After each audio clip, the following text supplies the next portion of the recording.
In today's digital age, our privacy is more vulnerable than ever. Tech companies can track everything we do, from where we go, our daily habits, even our information from dating apps to share with third parties, where personal details can be exploited to damage reputations and ruin lives. Our next guest writes about the effort to protect our precious information in her new book, The Fight for Privacy: Protecting Dignity, Identity, and Love in the Digital Age.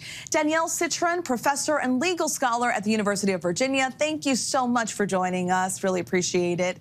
A central theme of your book is that privacy isn't a priority for most tech companies because it isn't profitable. Explain how tracking the most intimate details about us can turn a profit.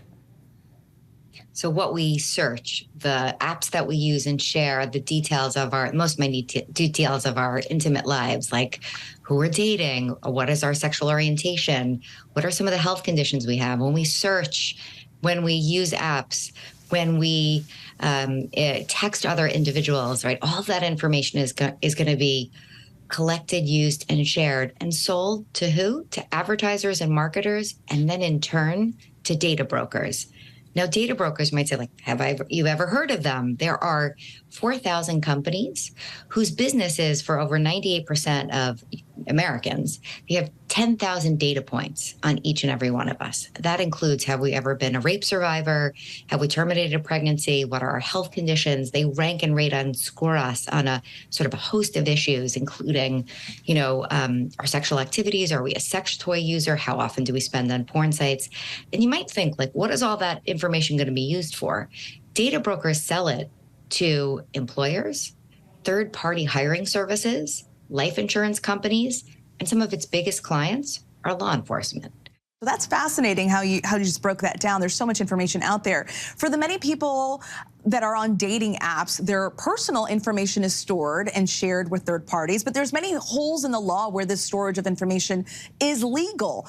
What needs to be done at the federal and state level to protect consumers? Yeah, right now we think of the amassing of our information and its sale as a consumer protection problem. So that basically means if companies don't lie to us, they tell us what they're doing in privacy policies that they hide away on their website, and they don't deceive us, then it's completely fine to collect, use, share, and sell our data.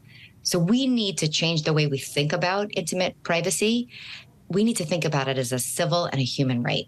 Right, absolutely. Well, let's talk about tracking a little bit and women. And when it comes to abortion, that decision is now left up to the states, right? Tell us a little bit about the dangers a woman traveling to legally obtain an abortion can face.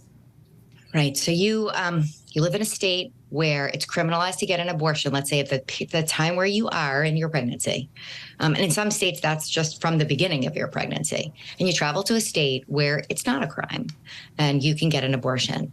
And so for women and girls, people who are capable of pregnancy, when they travel to another state, they basically have to leave their phones at home.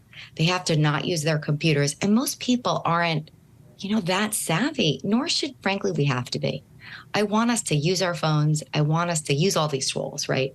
But with a commitment to privacy. So we face a hard bind, right? When trying to obtain reproductive freedom in other states, it's really difficult to make yourself essentially invisible. And that then the data that's collected can be used against you in a criminal prosecution in the state in which you live. How can we, as consumers using smartphones and home speakers and other collection devices, better protect ourselves in this growing industry of tracking personal data?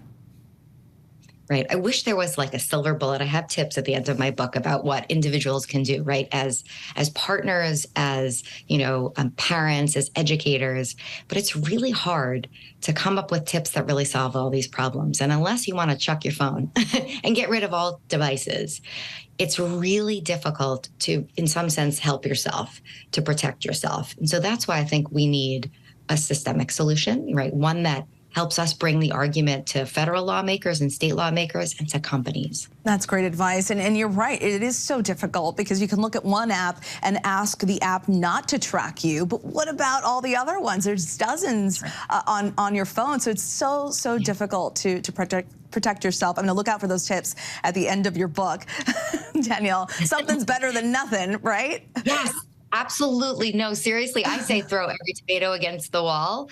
So yes, like engage in those tips, right? And think of privacy that you enjoy as privacy for all of us. And then we can proceed from there. Absolutely. Danielle, thank you so much for your time. Really appreciate your insights. Thank you so much. Hi, everyone. George Stephanopoulos here. Thanks for checking out the ABC News YouTube channel. If you'd like to get more videos, show highlights, and watch live event coverage, click on the right over here to subscribe to our channel. And don't forget to download the ABC News app for breaking news alerts. Thanks for watching.